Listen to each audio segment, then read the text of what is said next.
والتابعين إلى يوم الدين ثم رحنا بين مقاصد الوجه والجادة والصادق لنا وأموالنا وأنفسنا والعلماء من والشهداء والصالحين والملائكة والمقربين خصوصا ولبات الكتاب وخصوصا لبات الصالحات والحاجة شغل الفاتحة أعوذ بالله من الشيطان الرجيم بسم الله الرحمن الرحيم الحمد لله رب العالمين الرحمن الرحيم مالك يوم الدين إياك نعبد وإياك نستعين اهدنا الصراط المستقيم صراط الذين أنعمت عليهم غير المغضوب عليهم آمين ثم رحم القبور من المؤمنين والمسلمين من مشارق الأرض والمغاربها خصوصا لآبائنا وآبائكم شغل الفاتحة أعوذ بالله من الشيطان الرجيم بسم الله الرحمن الرحيم الحمد لله رب العالمين الرحمن الرحيم مالك يوم الدين إياك نعبد وإياك نستعين اهدنا الصراط المستقيم صراط الذين أنعمت عليهم غير المغضوب عليهم. Wabil khusus kepada putra-putri kita, cucu-cucu kita, saudara-saudara kita, jamaah kita, muslimin muslimat mu'minat di mana saja berada, semoga yang punya hajat dimaklumkan Allah SWT, yang punya masalah Islam SWT, yang sedang sakit diberikan kesabaran, ketabahan sama Allah SWT, yang telah kembali ke rahmat Allah diterima di sisi Allah SWT, dan kita dijadikan hamba yang husnul khatimah, putra-putri, cucu-cucu yang berguna bagi agama, nusa, bangsa, dan negara, yang bermanfaat di dunia dan dunia akhirat, yang berbakti kepada Allah dan Rasulnya, juga kepada kedua orang tuanya, yang tetap iman dan Islam, yang istiqamah di dalam perintah kita. Kita doakan juga saudara-saudara kita yang berada di Palestina, Iran, Syria, Irak, Sudan, Palestina, saudara-saudara Islam kita lah ada tuh, dan mereka yang mempertahankan agama Allah SWT beri kemenangan Allah Taala di dalam perjuangannya. Insyaallah Al-Fatihah. أعوذ بالله من الشيطان الرجيم بسم الله الرحمن الرحيم الحمد لله رب العالمين الرحمن الرحيم مالك يوم الدين إياك نعبد وإياك نستعين اهدنا الصراط المستقيم صراط الذين أنعمت عليهم غير المغضوب عليهم آمين بسم الله الرحمن الرحيم صلى الله عليه وسلم وسلم أمرنا وأهل عقدة من لساننا وقولنا ورضينا بالله رب العالمين الإسلام دينا وأبي محمد النبي ورسوله والقرآن إماما وأبي المؤمنين والمؤمنات إخوانا والكافة جماعة اللهم اكرمنا منك من نور القلب واخرجنا من ظلمات الوهم وارزقنا فهم النبيين والمستقيمين احمد الملائكه القلب الهنا انت مقصودنا ولك مطلوبنا اعطينا محبتك ومعرفتك اللهم افتح من يحييك لك وانشر علينا وزين رحمتك يا ارحم الراحمين والحمد لله رب العالمين. بسم الله الحمد لله شكر الله والصلاه والسلام على رسول الله وعلى اله وصحبه ومن والاه wala haula wala quwwata illa billah ma'atuh al-karamah Ustaz dan Guru Imam yang berbahagia Tuan Hadir dan suratkan bahasanya muslimat tuan dan puan yang bergelar Allah Subhanahu wa taala. Syukur alhamdulillah pada malam berbahagia ini dengan qadar jilat dan jua kita dapat bersua kembali dengan suasana afiat baik jasmani dan rohani, dan kita bersyukur karena diberi kesempatan sekali lagi untuk menambahkan pelaburan kita Salim, satu pelaburan yang tidak akan pernah rugi, dan ini menjadi teman kita, hujah kita di hadapan Allah Subhanahu wa taala nanti insyaallah. Baiklah tuan-tuan, kita teruskan pengajian kita depan kita al-hikam, dan terakhir buka surat 276 ya, 265.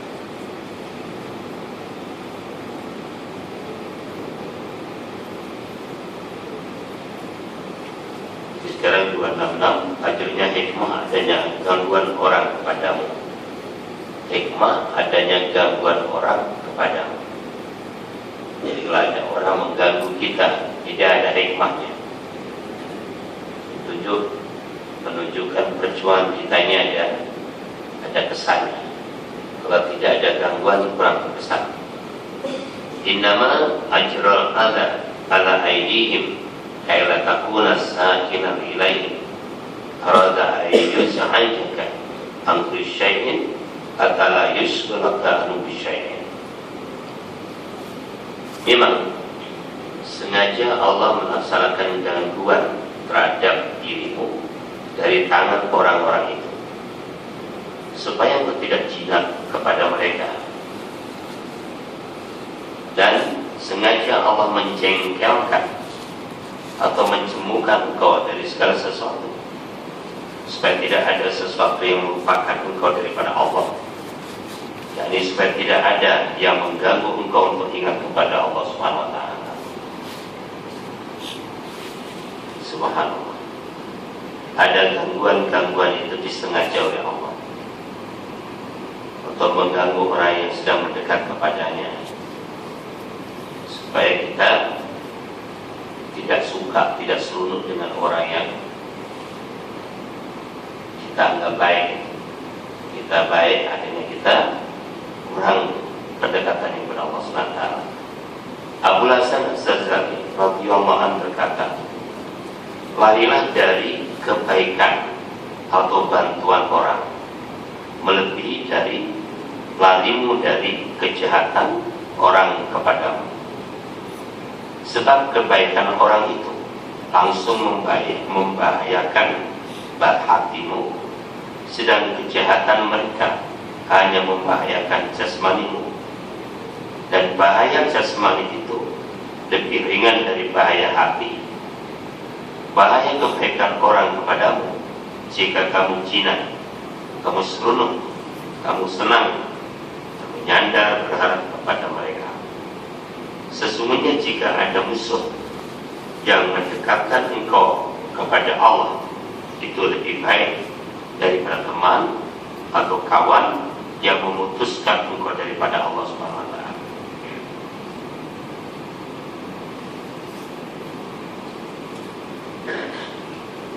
Maaf tadi suaranya ada gangguan atau sedikit. Jadi tuan-tuan, justru kita diajarkan oleh ahli-ahli sufi dari orang mendekatkan diri kepada Allah Subhanahu wa ta'ala ini supaya menjauh daripada bantuan orang. Dan sekarang ini kebetulan zaman bantuan mencurah-curah, macam-macam bantuan. Ahli sufi mengatakan larilah daripada bantuan, sebab nanti dengan bantuan itu akan ada berutang budi, balas budi dan sebagainya.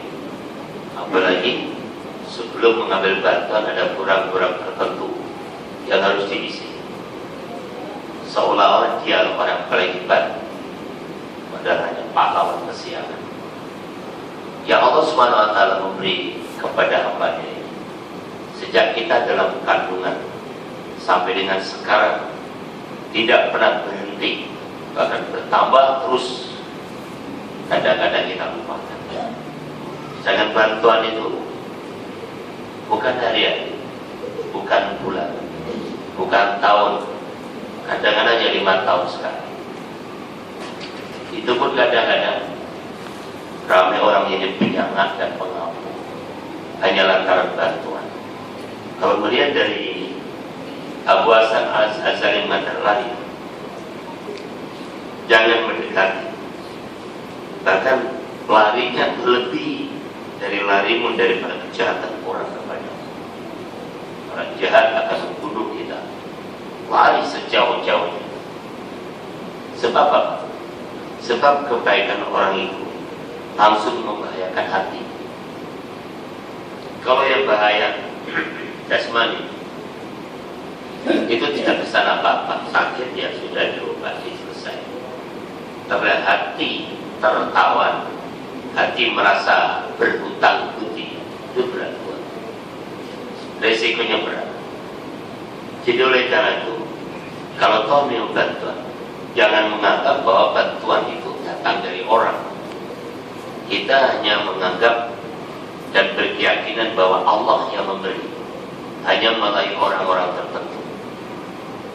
Kalau itu yang kita lakukan, dalam keterangannya lain, terima bantuan itu. Kalau dalam diri kita masih merasa bahwa yang memberi bantuan itu bukan langsung daripada Allah, bahkan hati kita mengatakan dari seorang, maka elok ditinggalkan. Setengah dari ulama mungkam itu tidak boleh, bisa menjadi haram. Itu jenayah hati namanya, jenayah akhlak. Kita selalu berbicara jenayah syariah, jenayah akidah itu juga ada, jenayah akhlak juga ada. Dan fardu ain jenayah. Dengan jenayah akidah ada, jenayah syariat pun ada, jenayah akhlak pun ada. Dan yang paling berat kalau jenayah akidah, jenayah akhlak, jenayah syariat senang, salah hukum masuk penjara atau hukum potong selesai. Jangan kalau jenayah akhlak tadi baik. Jadi oleh kami, dan kita tidak ada gunanya berbalas budi dalam arti merasa seolah-olah kita mempunyai satu kewajiban tanggungan kepada manusia. Kita hanya diajar balik kepada Allah. Kepada manusia berterima kasih, itu wajar. Tapi jangan sampai dengan adanya berterima kasih itu membawa kita hilang akidah kita kepada Allah Subhanahu wa taala. Itu persoalannya. Oleh karena itu dikatakan begini, sesungguhnya jika ada musuh yang mendekatkan engkau kepada Allah, itu lebih baik daripada teman atau kawan yang memutuskan engkau daripada Allah SWT. Memutus dalam masalah bila kita sudah menerima bantuan, maka kita seolah-olah meninggalkan Allah SWT. Nah, ini masalah. Jadi sekarang bagaimana sikap kita? Selagi kita tidak mengharapkan kepada manusia, kita yakin itu datang dari Allah SWT, dan kita tidak meminta-minta, ya kita terima. Soalnya rezeki jangan ditolak, musuh jangan dicari. Kalau kita minta-minta itu berbeda. Kita tidak minta diberikan itu, tapi dengan sikap jiwa kita, hati kita harus mengatakan ini datang dari Allah, bukan datang dari manusia. Mulut mengatakan terima kasih Tuhan, hati mengatakan alhamdulillah, ini dari Allah. Sebab pada keterangan yang lama dulu dalam kitab ini juga sudah disebutkan, siapa yang memberi atau menerima dan menolak bukan karena Allah akan terkena 4 penyakit. Sama itu akan siapa saja yang memberi atau mungkin menerima dan menolak bukan karena Allah akan terkena penyakit 4. Sama ada salah satu di antaranya atau keempat-empatnya. Pertama, sombong.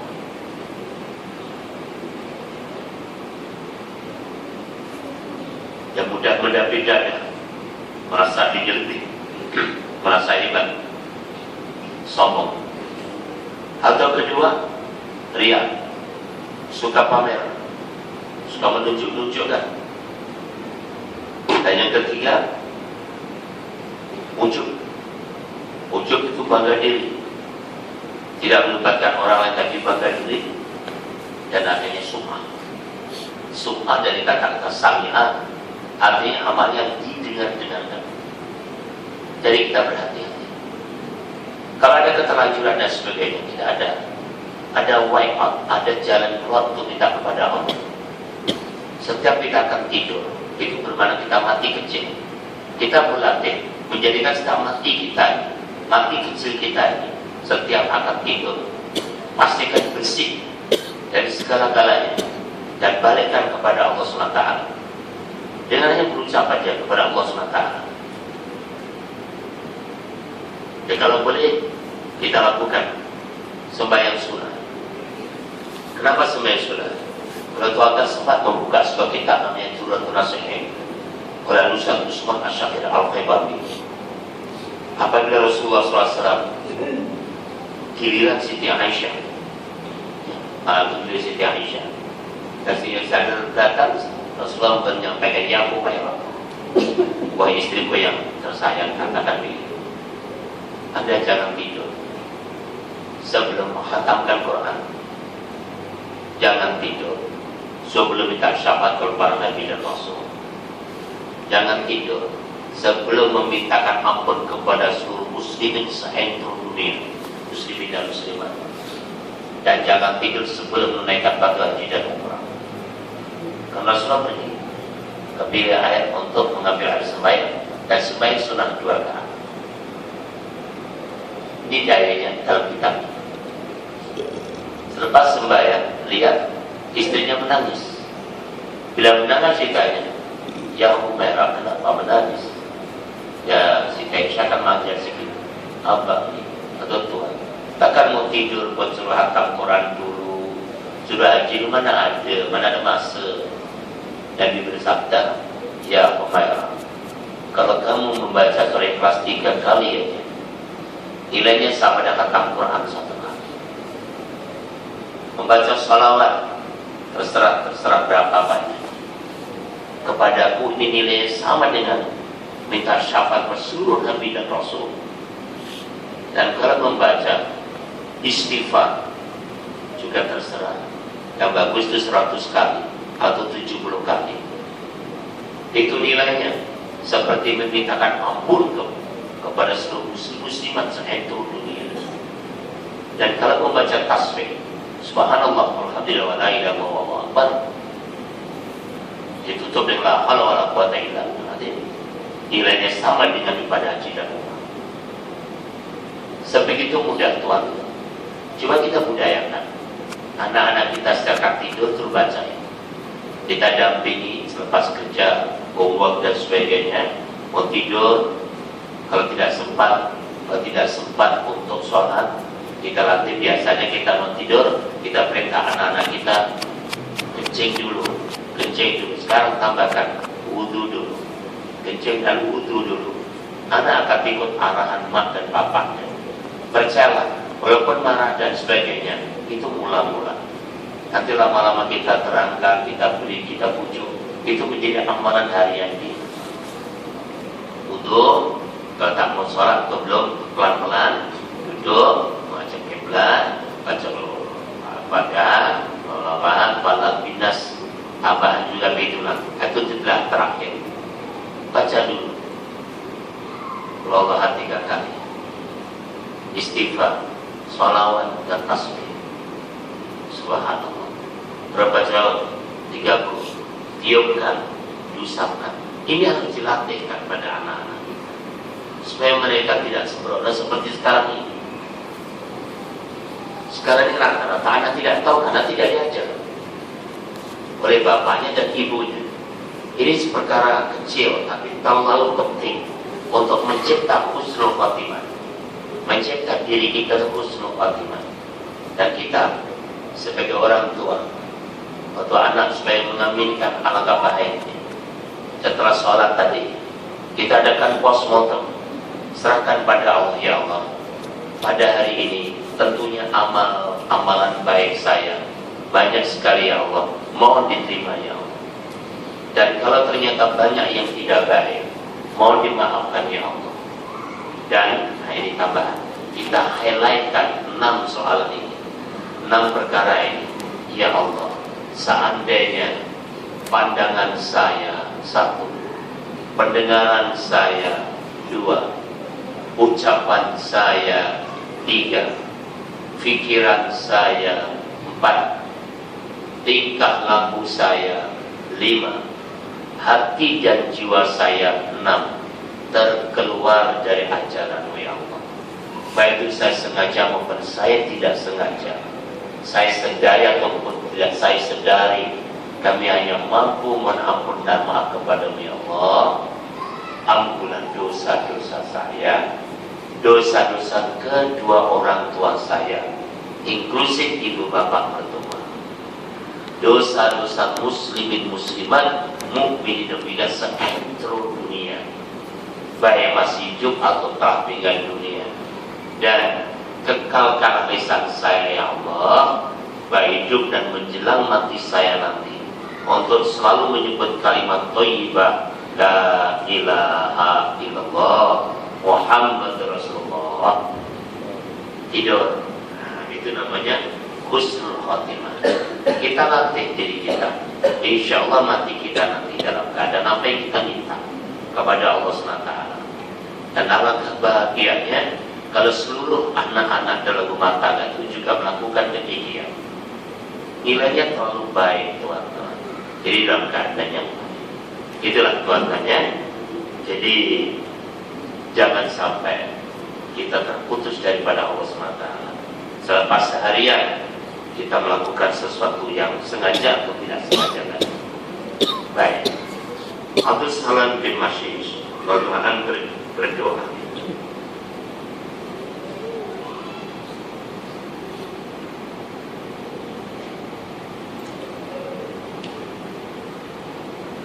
Ya Allah, ada orang-orang yang minta kepadamu supaya semua orang jinak kepadanya atau merasa segan, merasa taat, sayang kepadanya, maka Engkau telah perkenankan dan mereka puas dengan itu. Sebaliknya saya minta supaya semua makhluk menjauh daripada Aku, sehingga tidak ada bagiku tempat berlindung dan berharap kecuali kepada Aku. Seorang waliullah aneh kalau berdoa. Orang awam macam kita, nah ini, nah itu supaya orang sayang dengan kita, seluruh dengan kita. Dan Allah kabulkan. Kalau Allah minta, kita minta, dan Allah kabulkan. Tapi bagi yang Abdul Salam ini, bagi saya tidak. Selebih saya suka orang tidak suka kepada saya, supaya saya bisa langsung mendekat kepada Allah Subhanahu Wa Taala. Ya.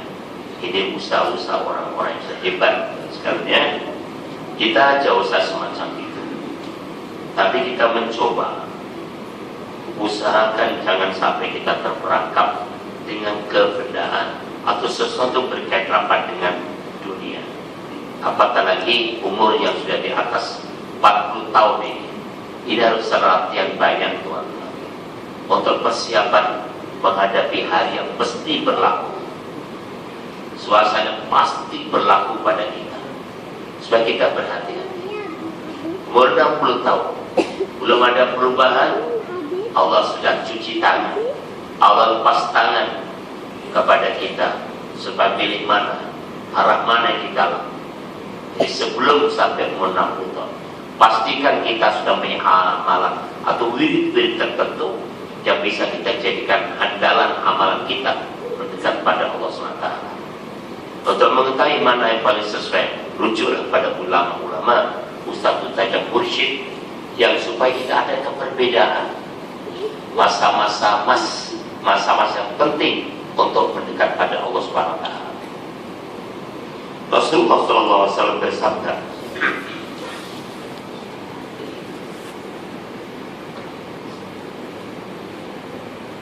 siapa yang memberi kepadamu kebaikan atau hadiah, maka keselakaslah engkau balas dengan yang seimbang. Maka jika tidak dapat kamu membalas, segera doakanlah orang itu, yakni supaya tidak merasa berhutang budi padanya, dengan doanya jazakallahu khairan katsiran, semoga Allah membalasmu kebaikan yang banyak. Muhammad bin Hasan juga berkata, ketika saya sedang berputar-putar di Bukit Lubenar, tiba-tiba ada seorang pemuda yang keluar dari bukit, hangus badannya oleh serangan angin samud. Maka ketika pemuda melihat padaku, tiba-tiba dia melarikan diri. Lalu saya kejar, dan ketika ia telah berhenti, saya minta nasihat kepadanya. Maka ia berkata, berhati-hatilah daripada Allah, karena Allah itu sangat cemburu. Allah tidak suka melihat dalam hati hambanya sesuatu selainnya, yakni tidak boleh ada dalam hati hambanya sedikit pun dari syirik. Jangan sampai ada dalam hati perasaan barangkali orang akan menolong atau membantu padamu. Itu pun sudah dikatakan syirik. Yang penting tuan dan puan, kita coba bersihkan hati kita daripada ketergantungan kepada selain Allah. Kita latihan. Kebetulan tuan-tuan, ada pepatah menyebutkan, dalamnya lautan boleh diselami, tingginya gunung boleh didaki, dalamnya hati siapa tahu. Jadi secara body language, Orang memberi kita, terima kasih Tuhan, terima kasih Tuhan. Tapi hatinya Allah, sebagai pada Allah, supaya kita tidak terperangkap dengan kebaikan seseorang, sehingga kita juga menjadi sama dengan orang itu. Kita tidak mau. Atau dengan bahasa lain, rezeki kita diberi, kita terima. Tentang pemilihan hati itu urusan kita dengan Allah Subhanahu wa Ta'ala. Tidak ada yang tahu. Itu masalah. Yang penting hati, karena Allah tidak melihat jasmani kita. Allah tidak melihat rupa paras kita. Allah tidak melihat pakaian kita. Ya Allah lihat hati dan niat kita. Bagaimana gerakan hati ini? Kalau dalam hatinya ada sesuatu selain Allah, ini coba, Allah marah. Allah tidak suka kepada sikit saja ada sesuatu selain Allah, baik masalah dunia atau masalah akhirat, dihadap dia kepada Allah Subhanahu wa Ta'ala. Dan itu juga harus melakukan suatu perhatian. Jadi kita secara horizontal, hablum minan nas, secara vertikal, hablum minallah. Bagaimana kita melaksanakan secara serentak? Secara horizontal kita selesai baik, bagus. Secara vertikal tidak salahkan Allah SWT. Jasmani tetap bekerja dengan kerajaan, dengan non kerajaan, dengan swasta, dengan sendiri dan sebagainya dan sebagainya. Tapi hati tetap terus berkomunikasi dengan Allah Subhanahu wa Ta'ala. Ini yang penting. Latihannya begini. Baik, 248. Ila anta anna syaitan la yanfulu anka wala tanful anta aman nasibatuka. Bukan nasibatuka ya, nasibatuka biyatik.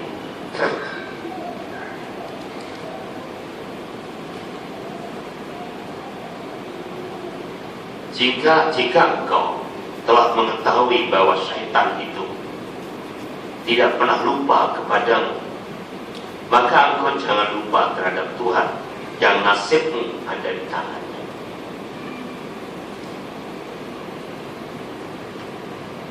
Bayangkan tuan-tuan sekalian, jika engkau telah mengetahui bahwa setan itu tidak pernah lupa, setan itu menyerang kita tidak pernah ada gencatan senjata. Selama 24 jam menyerang kita, menghancurkan kita, dan penyerangan iblis kepada kita itu sah, diendos oleh Allah SWT, diizinkan oleh Allah SWT. Maka bagi setan menyerang kita itu adalah hukum yang fardu ain dan tidak dosa, karena Allah sudah mengizinkan. Itu kata hukum setan. Jadi di sini diingatkan, kalau setan tidak pernah lupa, maka kau jangan lupa terhadap Allah yang nasibmu di tangannya. Sebagaimana firman Allah SWT, A'udzubillahi minasyaitonir rajim. Inna syaitana lakum aduwwun fattakhidhuhu. Sesungguhnya syaitan itu adalah musuh, maka nyatakanlah ia sebagai musuh. Surah Fatir ayat 6. Kalau kita bandingkan dengan surah Yasin ayat 60, Allah juga terang menyebutkan, A'udzubillahi minasyaitonir rajim, alam ahad ilaikum ya bani Adam alla ta'budu syaitan innahu lakum aduwwun mubin. Adakah aku belum menjadi kau anak cucu Adam, jangan menyembah setan. Kalian jangan mengikuti gerakan syaitan, ajakan setan, karena sesungguhnya setan adalah musuh kamu yang nyata. Itu penjelasan daripada Allah SWT kepada kita. Juga kalau kita bandingkan juga surah Al-Hasyr ayat 16. Surah Al-Hasyr itu ayat juzuk 28 ayat 16 insyaallah. A'udzubillahi minasyaitonir rajim. Kama sekali syaitan idza qala insanu kfur falamma kafara qala inni bari'un minka Inni akhafullah rabbal alamin. Seperti ucapan syaitan tatkala kita di dunia ini, kufurlah kamu, ingkarlah kamu. Tatkala kita sudah ingkar dan kufur mengikut jejak syaitan, yang kita tidak akan disiplin oleh Allah SWT, dimasukkan neraka. Syaitan kata dan mengatakan, ini bari'un minka, aku bebas dari engkau. Inni akhafullah rabbal alamin. Sesungguhnya aku takut kepada Allah, Tuhan semesta alam. Bayangkan liciknya setan, menggoda, mengajak kita sehingga kita terperangkap dan menjadi pengikutnya. Namun selepas kita jadi pengikut, kita diinjak-injak, kita ditinggalkan begitu saja. Itulah gaya setan. Sejak dulu kini selamanya sama. Dan setan ada dua jenis, setan kepala gundul dan setan yang merokok udara. Sama caranya untuk mendapatkan status quo, supaya dia tetap mempertahankan kedudukannya. Dan dia aja dikasih hadiah macam-macam. Setelah dia mendapat kembali, injak-injak lagi. Percayalah, itu gaya setan sejak dulu kini dan selamanya. Hanya sayangnya, kenapa mau diinjak setan itu kenapa? Kan setan pernah mengatakan, tuan dan puan, waktu di dunia dulu tak pernah dengar wahai musuh you. Nabi tak pernah bersabda wahai musuh you. Ustaz atau guru atau imam, teman-teman, kawan-kawan tak bagi tahu juga kalau yang wahai musuh you. Kalau you dah tahu I musuh you, kenapa you ikut I? Itu gayanya begitu. Jangan menggunakan kita seberapa boleh, yang penting untuk mendapatkan dari itu tidak dilupakan kita. Itu biasa. Mereka hati-hati. Setan musuh, lawan tetap lawan. Caranya musuh yang paling jelas adalah setan. Coba ya, kok ketawanya mencurigakan. Baik, yakni waspadalah daripadanya, karena ia sebagai musuh yang tidak ada masa damainya. Setan tidak pernah merasa damai, terus menerus untuk mencari sesuatu. Segala-galanya menuduh kepada orang lain. Terjadi apa-apa jadi hilang. Sampai kucing pun kehilangan ikan di atas meja. Siapa curi makanan saya? Dia. Luar biasa tuan. Tidak hati-hati. Abu Abbas Al-Marsi, seorang ulama yang alhamdulillah saya tetapkan sekalinya, pada bulan lepas saya berkunjung ke kubur beliau. Luar biasa. Dalam memahami ayat ini, ada suatu kaum yang berpahaman bahwa mereka diperintah untuk memusuhi syaitan. Maka mereka mengerahkan segala tenaga untuk memusuhi. Tapi lain golongan mengerti kan? Jadi setan ditantang. Hai setan, kalau kamu gentleman, ayo jumpai saya. Nah, setan yang jelantanya tidak datang. Ditantang itu ada semacam itu, lawan. Tapi kadang-kadang ada ketua begitu. Untuk menguatkan keberanian. Satu ketika kita jalan sendirian di malam-malam, kalau rasa takut, Tuan turun dari kereta, berdiri, cabar, jin dan setan, kalau berani, jumpa saya sekarang. Tuan akan berani. Tapi ada takut, tak takut dia tuan. Atau jin datang, ya aku di sini ya takut. Tapi itu tak apa. Ternyata jin dan setan itu, dia takut dengan manusia berdua itu, manusia itu berani. Kalau manusia takut, ya sudah senang setan itu. Jadi mesti lawan. Tuhan mesti lawan. Kabar dia. Itu salah satu pendapat Abu Abbas Al-Marsi. Ayo, turun kalau kamu berani. Aku tahu, kau makhluk yang biadab, kau hanya penderaka, kau hanya pembohong. Ucapkan macam itu. Itu kadang-kadang dalam kaidah pengobatan ruqyah pun macam itu. Nah, begitu ngomong-ngomong ala mulai orang ajar saja pergi, aku tahu pembawa dan sebagainya, itu benar. Tapi itu setengah daripada pendapat. Kalau untuk menghilangkan rasa takut, boleh tuan, silakan malam-malam itu. Ayo kalau berani jumpa saya, tanggal 1, silakan datang. Kalau sanggup menghadapi kami, gentakan saja, datang betul lari betul. Lari lah, jadi situ ada kacau dan tidak tolong. Baik.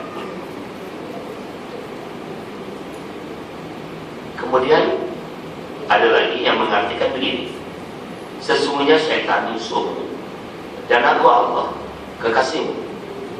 Maka orang-orang ini sibuk kepada yang dicintai dan lupa pada musuhnya. Akhirnya Allah sendiri yang melindungi kekasihnya dari gangguan syaitan sebagai musuh itu. Dan ini cara kedua. Lawan setan jangan lain dia. Kita cari tuannya setan itu siapa? Tuannya setan adalah Allah sama. Seluruh makhluk tuannya dan tuannya satu, yaitu Allah. Semua termasuk setan. Jadi kalau tuan-tuan akan menghadapi setan, repot saja pada yang mempunyai setan. Itu Allah Subhanahu Wa Taala. Dengan zikir, dengan shalawat, dengan macam cari pada Allah Subhanahu Wa Taala. Nanti Allah akan mengatasi, akan mengusir setan. Nah, ini cara yang kedua. Baik, Abu Hasim berkata, siapakah setan itu sehingga harus ditakuti?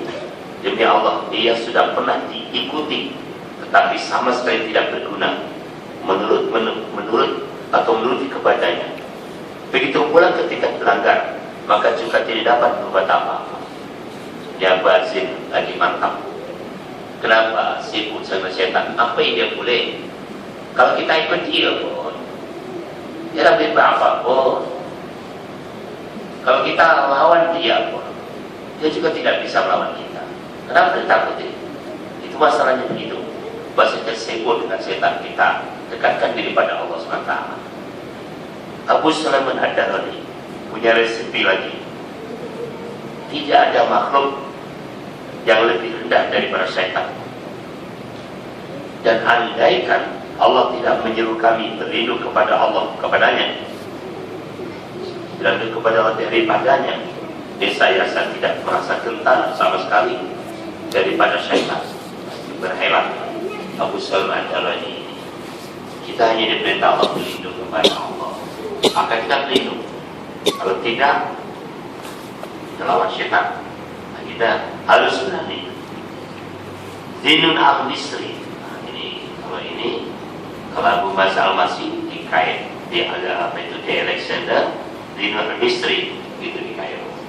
Dia berdampingan dengan kubur Rabi'ah Al-Adawiyah. Bagi tuan yang pergi ke Mesir, yang pernah pergi memang itulah ya, di Rabi'ah Al-Adawiyah, Zinun Al-Misri dan Hanafi. Tapi bukan Imam Hanafi, ulama juga. Rajul akan masuk sedikit belok kiri, itu namanya Utbah bin Amir, sahabat Rasulullah SAW. Ada di situ. Jadi dia al-Misri berkata, jika syaitan itu dapat melihat engkau dari arah yang tidak dapat Anda melihatnya, maka Allah melihat padanya dari arah yang dia tidak melihat pada Allah. Karena itu berlindunglah kepada Allah Subhanahu Wa Taala dari gangguan syaitan.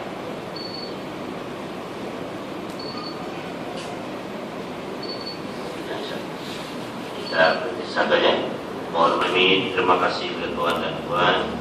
Kita telah menghormati waktu Isya dan kita teruskan pengajian kita masih kembali. Zinun al-Misri sudah memberitahu kepada kita, setan bisa melihat kita, Tuhan, di mana kita tidak bisa melihat arah di mana setan, di depan atau belakangan kita tidak tahu. Tetapi syaitan juga tidak akan pernah bisa melihat di mana kedudukan Allah.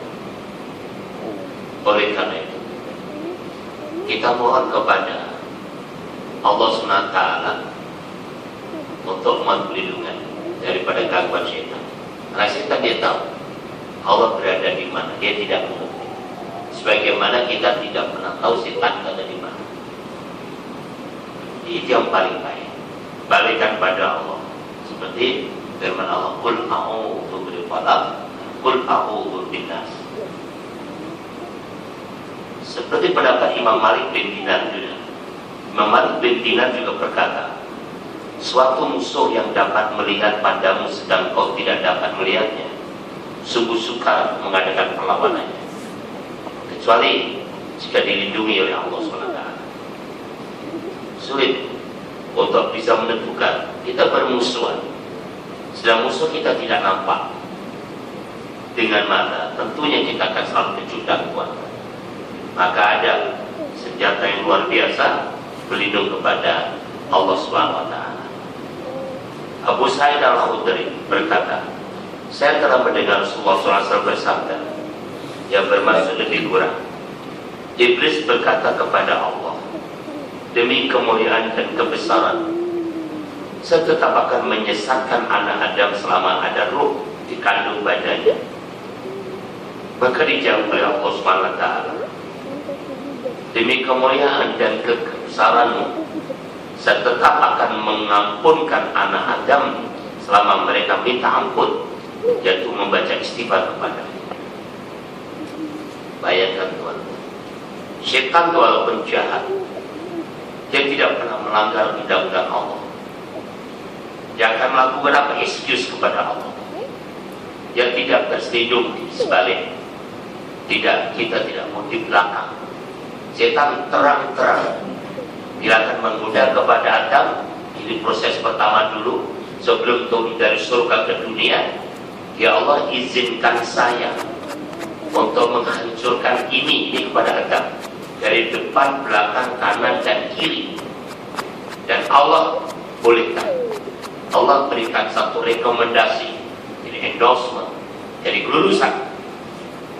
Dan ini juga pernah minta pada Allah, ya Allah, demi kebesaran dan kemuliaan, aku tetap akan menghancurkan iblis selagi nyawa di kandung badan. Terus dijawab langsung oleh Allah, demi kebesaranku dan keagunganku, aku juga akan memaafkan hambaku selagi nyawa di kandung badan, kalau minta ampun kepadaku. Jadi kondisi kita dalam kedudukan 50-50 Tuhan. Setan menyerang kita atas izin Allah, ya Allah melindungi kita ke atas kebesarannya. Jadi itu, setiap kita melakukan apapun jenis kesalahan, sekecil pun, sekecil apapun kesalahan, segera minta ampun kepada Allah. Itu yang paling penting. Solusi kita tidak akan bisa mengelak daripada melakukan kesilapan. Karena kata-kata la haula itu artinya tidak ada daya untuk mengelak dari melakukan dosa. Tidak ada daya untuk mengelak daripada terkena musibah. Tidak ada daya untuk mengelak daripada melakukan kesilapan. Wala kuwatan, dan tidak ada kekuatan untuk melakukan ketaatan. Tidak ada kekuatan untuk mendapatkan kenikmatan. Illa billahil aliyyil azim, kecuali dari pertolongan Allah yang Maha Agung, yang Maha Tinggi dan Maha. Jadi ayat ini harus menyadarkan bahwa diri kita tidak ada manusia yang sempurna. Nobody's perfect. Kalau setan sudah bersumpah, Allah juga bersumpah. Setan minta, Allah memberi. Karena Allah Maha Adil. Tidak ada kronisme dan tidak ada nepotisme. Semua umat Allah, semua minta, Allah berikan. Yang jahat minta, Allah beri. Yang baik minta, Allah juga beri. Cuma finalnya yang berbeda. Yang jahat minta, Allah beri, tapi finalnya go to hell. Yang baik minta dan diberi, finalnya go to paradise. Hanya pilih mana? Semuanya berjaya di dunia ini.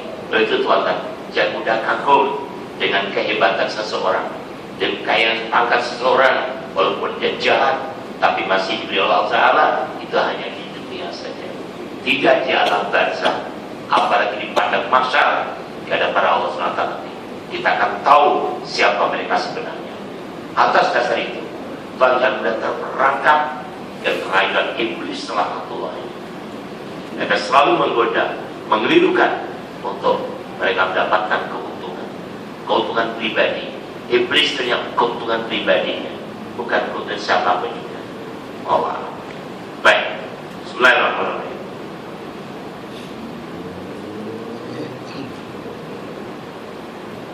Jadi dosa, kalau dosa kecil cukup dengan istighfar. Kalau dosa besar taubat. Bahkan dalam kitab hadis, dalam kitab Nashwaihul Ibad, ada 3 amalan yang boleh menghapuskan dosa-dosa kecil secara otomatis. Dan kalau boleh kita jadikan milik kita, wirid kita, milik kita. Apa 3 amalan itu? Pertama, isbabul wudu, selalu berwudu. Dalam situasi dan kondisi apapun Tuhan dapat, usahakan berwudu.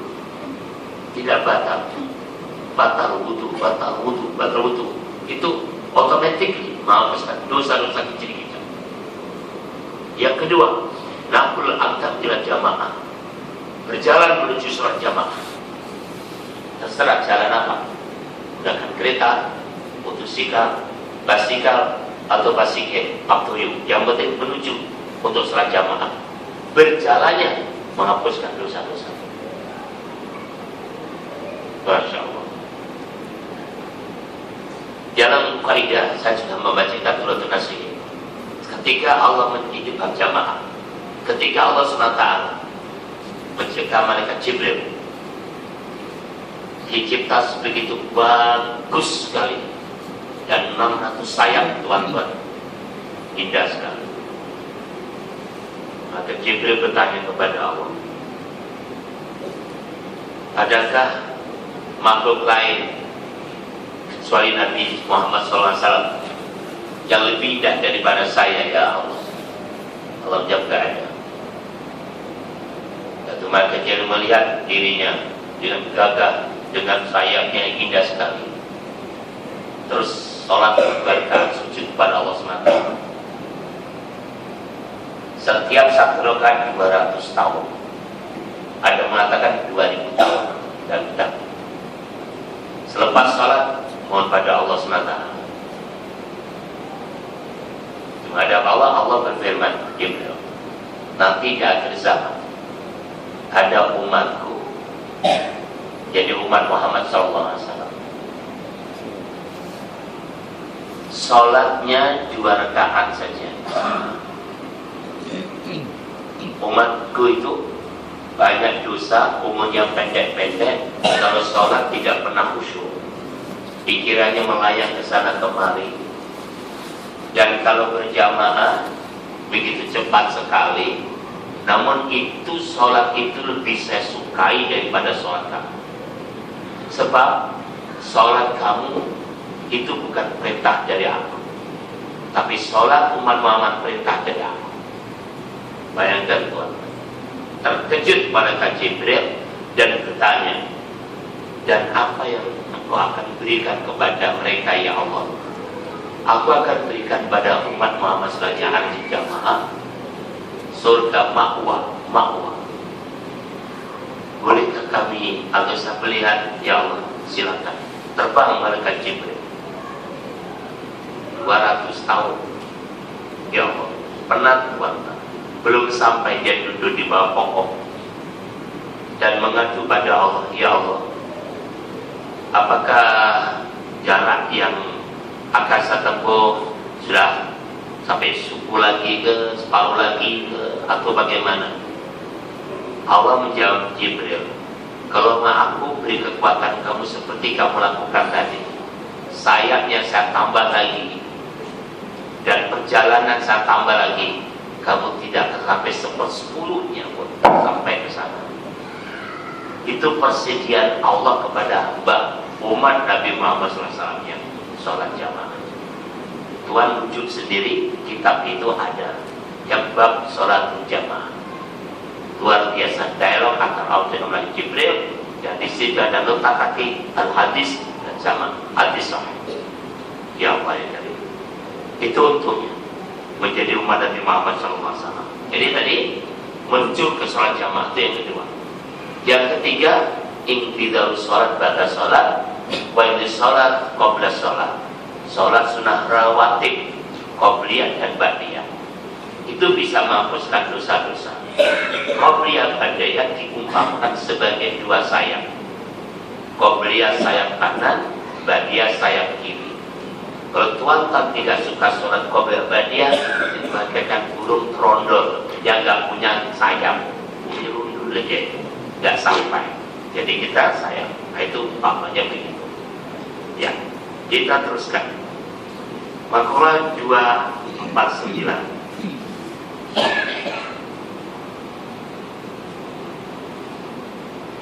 Ja'alahu laka aduhi yuhdishaka bilahi wa harraka ilahi nafsu liyaduma ikbaluka alaihi. Sengaja Allah menjadikan syaitan sebagai musuhmu supaya engkau jemu pada syaitan dan pelindung kepada Allah. Demikian pula Allah tetap menggerakkan hawa nafsumu supaya engkau tetap selalu menghadap kepada Allah untuk melawan hawa nafsu. Sebagaimana firman Allah SWT, A'udzubillahi minasyaitonir rajim, innahu laysa lahu sultan alladzina amanu wa lahum bihi yatawakkalun. Shadaqallahul adzim. Arti lebih kurang, sesungguhnya setan tidak berdaya, tidak ada kuasa terhadap orang yang betul-betul beriman kepada Allah dan kepada Tuhan mereka, berserah diri dan bertawakal kepada Allah SWT. Jadi setan tidak ada kemampuan bagi orang yang beriman dan bertawakal. Orang-orang yang beriman dan bertawakal serah pada Allah, setan tidak ada cara.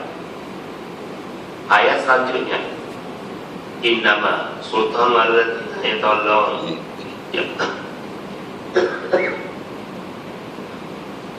innama sultanu alladzina yatawallawna alladzina hum bihi musyrikun. An-Nahl ayat 100. Artinya lebih kurang, sesungguhnya kekuatan atau kekuasaan setan itu hanya pada orang-orang yang berwali padanya, jadi menurut pada pimpinan atau bisikannya, dan dengan itu mereka menyekutukan Allah SWT. An-Nahl ayat 100. Jadi tuan-tuan sekalian, sedangkan kita tahu setan hanya bisa masuk apabila menjadikan setan itu ada temannya, jadi walinya, jadi temannya, jadi pelindungnya. Kalau itu yang dijadikan, maka dia akan menjanjikan orang yang syirik kepada Allah SWT. Jadi tidak ada yang lain kecuali kita harus menjadikan setan tetap musuhnya. Dan caranya jadi orang beriman benar-benar dan bertawakal kepada Allah SWT. Saya ingatkan sekali lagi, tawakal itu tuan-tuan, menurut Ibnu Hatim al-Aswad, tawakal itu ada 4 jenis tawakal. Pertama, tawakal manusia kepada manusia. Kedua, tawakal manusia kepada harta benda. Ketiga, tawakal manusia kepada diri sendiri. Dan keempat, tawakal manusia kepada Allah SWT. Tawakal pertama, kedua, ketiga, tawakal jahili, tawakal orang bodoh. Tawakal manusia kepada manusia, baru dikasih visit Angry Bird sudah menjadi pengampun dan penyayang Tuhan. Belum pada hadiah yang lain, langsung hilang identiti, merasa segala-galanya dia. Mudah sekali orang ini, akidahnya berubah. Setiap dapat pemberian berubah, dapat pemberian berubah. Dan yang memberi pun tahu kadarnya orang ini, harganya hanya sekian saja. Kasus sekian pun sudah dia akan hilang identiti. Hati-hati tuan-tuan. Oleh itu jangan terperangkap, macam itu tawakal kepada manusia. Kedua, tawakal kepada harta benda, menyangka harta benda itu ada segala-galanya, sehingga mencari yang tanpa mengenal hukum, ya rudul aja, al-haram jadi tampromo saja. Dan ketiga, tawakal kepada diri sendiri. Hanya karena diberi kelebihan sedikit saja oleh Allah SWT, sudah mendabi dada. Jangan lupa kepada Allah SWT. Dan tawakal yang sebenar hanyalah kepada Allah Subhanahu wa Ta'ala. Allah berjanji, wa may yatawakkal Allahu hasbuh. Siapa yang menyerah kepada Allah, Allah sebagai rentonya. Allah menanggung jawabnya, Tuhan. Oh itu, siapa mencari Allah atas kebencian manusia, Allah akan menanggung segala-galanya. Tetapi siapa mencari keridhaan manusia atas kebencian Allah, kemurkaan Allah, Allah akan silakan pilih neraka mana yang dia mau. Jadi Tuhan, berhati-hatilah ya. Jangan sampai mencari ridho manusia tapi dibenci oleh Allah. Dia kita mendapat ridho Allah walaupun dibenci oleh manusia. Allah masih ada. Segala-galanya kepada Allah. Jadi mari saya mengajak diri saya, Tuhan dan sekalian, dalam kehidupan kita endingnya kembali kepada Allah. Apa saja kita bawa kembali kepada Allah Subhanahu wa Ta'ala. Itu yang paling penting. Bagaimana caranya? Kita belajar dan belajar dan belajar. Terakhir tuan-tuan, wa ma ubaru nafsi dan nafsa bisu ila rahimah rabbi inna rabbi ghafurur rahim. Surah Al-Azim, surah Yusuf ayat 53.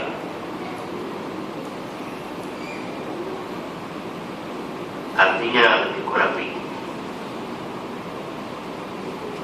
Dan tiadalah saya merasa bersih diri, sebab nafsu itu mendorong kepada kejahatan, kecuali bagi orang yang dapat hidayah. Itu rahmat Tuhan. Sesungguhnya Tuhan Maha Pengampun lagi Maha Penyayang. Surah Yusuf ayat 53. Ini bersama peristiwa Yusuf tanpa kejar-kejar oleh Siti Zulaikha. Saudara sekalian ya, bila ditutup bagi sekalian, di mana seorang pemuda yang masih puber istilahnya, perubahan suasana, diganggu oleh wanita yang berkedudukan tinggi, cantik pula, sehingga Tuhan sebenarnya hampir saja Nabi Yusuf itu terperangkap Tuhan sekalian. Tapi ada perubahan dan pengendalian bulan ini menurut penafsiran seolah mengatakan duluan, seolah-olah Nabi Yusuf nampak bapaknya, tapi Yakub ada di depan pintu, kemudian lari loncat tuan-tuan sekalian. Jadi mengatakan ternyata nafsu selalu mengajak berbuat jahat, itu nafsu.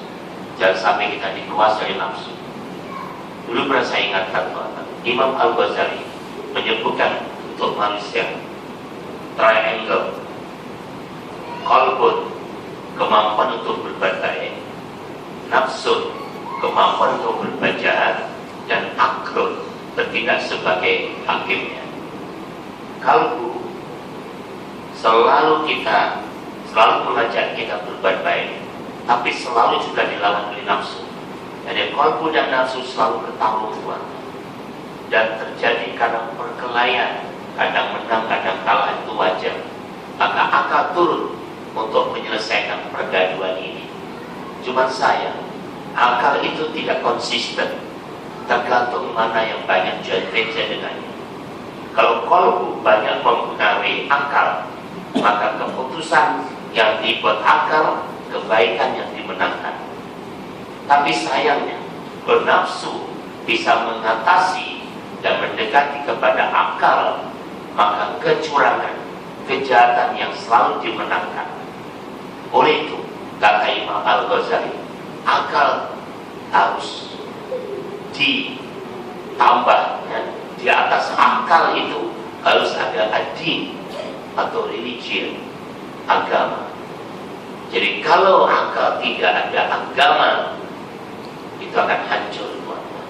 Maka agama mengatasi akal, maka akan selalu dalam keadaan kebaikan, batas-batas ridha Allah. Tapi kalau akal mengatasi agama, maka akan selalu dalam keadaan kejutan. Jadi itulah yang penting, kuatkan agamanya. Kalau agama sudah kuat, mana saja tuan-tuan yang akan dapat perlindungan daripada